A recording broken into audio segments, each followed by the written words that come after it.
கிருஷ்ணர் கோவில் இடிப்பு மக்கள் கதறல். திருவள்ளூர் அடுத்த புல்லரம்பாக்கம் பகுதியில் 40 ஆண்டுகள் பழமை வாய்ந்த அருள்மிகு ஸ்ரீ ருக்மணி சத்யபாமா சமேத ஸ்ரீ சந்தன கோபாலா கிருஷ்ண ஸ்ரீ சந்தானா விநாயகர் என்ற கிருஷ்ணர் கோவில் போக்குவரத்திற்கு இடையூறாக இருந்ததாக கூறி அப்பகுதியைச் சேர்ந்த வனிதா என்பவர் சென்னை உயர்நீதிமன்றத்தில் தொடுத்த வழக்கின் அடிப்படையில் கோவிலை இடித்து அகற்றுமாறு உயர்நீதிமன்றம் விடுத்த உத்தரவினை அடுத்து கடந்த நவம்பர் மாதம் வருவாய்த்துறையினர் வந்த நிலையில் பொதுமக்கள் எதிர்ப்பு தெரிவித்ததால் திரும்பி சென்றனர்.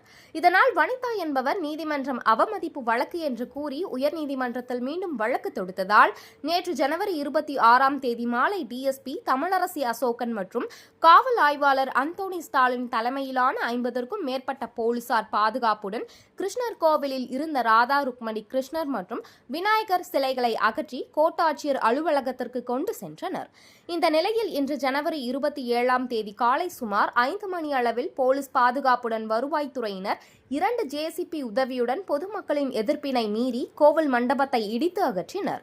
இதனால் அப்பகுதியில் உள்ள மக்கள் கண்ணீர் விட்டு அழுததுடன் வருவாய்த்துறையினர் மற்றும் காவல்துறையினருக்கும் எதிராகவும் அரசுக்கு எதிராகவும் தங்களின் அழுகையின் மூலம் எதிர்ப்பினை பதிவு செய்ததுடன் கத்தி கூச்சலிட்டனர்.